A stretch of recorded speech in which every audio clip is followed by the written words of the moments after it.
আপনার ব্যক্তিগত জীবন হয়তোবা এর মাধ্যমে পরিবর্তন হয়ে যেতে পারে। হযরত দাউদ আলাইহিসসালাম একদা বিচার আসনে উপবিষ্ট ছিলেন। দরবারে তার ছেলে সুলাইমান আলাইহিসসালামও উপস্থিত ছিলেন। এমন সময় কয়েকজন ব্যক্তি দরবারে হাজির হয়ে দাউদ আলাইহিসসালামের নিকট অভিযোগ করল যে অমুক ব্যক্তির বকরির পাল এসে আমাদের ক্ষেতের শস্য খেয়ে আমাদের ভীষণ ক্ষতি সাধন করেছে। আপনার কাছে আমাদের অভিযোগ, আমরা আমাদের ক্ষতির জন্য বিচার প্রার্থী, আপনি আমাদের বিচার করুন।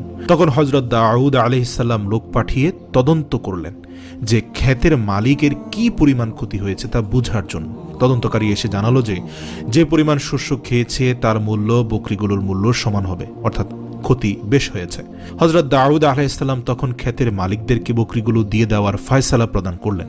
তার এই বিচার শরীয়তের দৃষ্টিতে ন্যায্যই ছিল, কিন্তু এই বিচারের ফলে বকরির মালিকগণ অতিমাত্রায় ক্ষতিগ্রস্ত হয়ে পড়ল।